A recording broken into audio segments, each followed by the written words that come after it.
अक्सर आप लोगों ने देखा होगा कि जब भी किसी को बिजली का झटका लगता है तो अधिकतर केसेस में लोगों की मौत हो जाती है। क्या इसके पीछे का साइंटिफिक रीजन आप जानते हैं? चलिए मैं आपको बताता हूं। देखिए, उसके पीछे का रीजन ये है कि हमारी बॉडी में 70% पानी है और जैसे ही हमें बिजली का झटका लगता है अंदर का पानी जल जाता है, सूख जाता है, खत्म हो जाता है, जिसकी वजह से हमारा खून यानी कि ब्लड गाढ़ा हो जाता है और गाढ़ा होने की वजह से वो अच्छे से फ्लो नहीं हो पाता और हमारे शरीर के अंगों तक पहुंच ही नहीं पाता, जिसकी वजह से हमारे शरीर के अंग काम करना बंद कर देते हैं और उसी वजह से हमारी मौत हो जाती है। ये था इसके पीछे का साइंटिफिक फैक्ट। क्या इसके पहले तक ये साइंटिफिक फैक्ट आप जानते थे? और अगर नहीं जानते थे तो चैट सेक्शन में जरूर लिखिएगा। देश में कई लोगों का ऐसा मानना है कि राजनीतिज्ञ और भ्रष्टाचार ये एक दूसरे के पर्यायवाची हैं, लेकिन हर राजनीतिज्ञ ऐसा नहीं होता। जैसे उदाहरण के तौर पे लाल बहादुर शास्त्री जी। गाइस, लाल बहादुर शास्त्री जी ने प्रधानमंत्री पद की शपथ एक फटी हुई धोती में ली थी और बाद में ऐसा पता लगा कि लाल बहादुर शास्त्री जी के पास सिर्फ 2 ही धोती और सिर्फ 2 ही कुर्ते थे। प्रधानमंत्री बनने के बाद उनकी धर्म पत्नी ने उनसे कहा था कि अब आप नई धोती क्यों नहीं ले लेते? तो उसके बाद जो लाल बहादुर शास्त्री जी ने कहा वो आप लोगों को सुनना चाहिए। उन्होंने कहा कि देश के करोड़ों किसान ऐसी ही धोती पहनते हैं और मुझे नई धोती पहनने का कोई अधिकार नहीं है।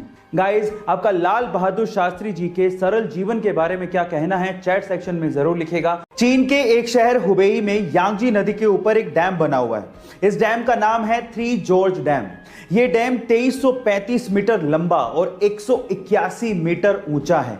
ये डैम इतना बड़ा है कि इस डैम की वजह से हमारी धरती यानी कि हमारी अर्थ का रोटेशन तक धीमा हो गया है। Oh my God!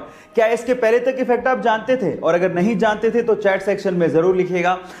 डॉक्टर्स ने उसे 15 साल की उम्र में उसकी हार्ट प्रॉब्लम्स को देखते हुए कहा कि या तो वो फुटबॉल खेलना छोड़ दे या फिर वो डिफिकल्ट हार्ट सर्जरी करवाए जिसमें उसकी जान जाने का खतरा हो सकता है।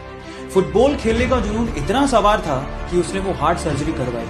अपने इसी फुटबॉल के जुनून के चलते ये माली का बेटा आज विश्व का सबसे महंगा फुटबॉल खिलाड़ी बना है। Yes, I am talking about Cristiano Ronaldo, जो सिर्फ फुटबॉल खेलकर 700 करोड़ रुपया सालाना कमाता है। क्या आप में है ऐसा जुनून? और अगर है तो जीत आपकी पक्की है।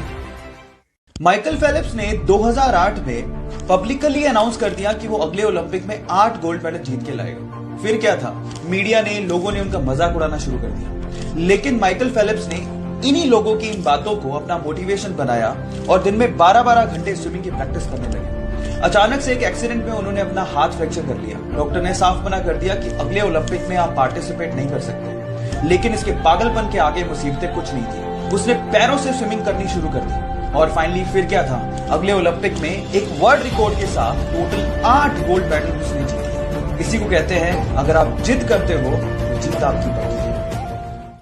सपने तो शायद हम भी बहुत बड़े देखते हैं, लेकिन मुसीबतों और बहानों के आगे हमारे सपने घुटने टेक देते हैं। लेकिन एक वो लड़की थी जिसके सपनों के आगे मुसीबतों और बहानों ने घुटने टेक दिए। एक गरीब परिवार में पैदा हुई। बचपन उसका खेतों में काम करके निकला। 15 साल की उम्र में उसने सोचा कि वो बॉक्सिंग में अपना करियर बनाएगी। घर से कोई सपोर्ट नहीं था, ना ही ट्रेनिंग के लिए कोई सुविधाएं थी, लेकिन उसकी जिद के आगे सारी मुसीबतों ने घुटने टेक दिए। जी हां, मैं बात कर रहा हूं 6 times world amateur boxing champion, 5 times Asian women championship winner, Asian games 2014 gold medalist, Olympics 2012 bronze medalist, 2013 Padma Bhushan winner, 2003 Arjuna award winner and 2006 Padma Shri Mary Kom. So guys, believe in you, क्योंकि जिद है तो जीत पक्की।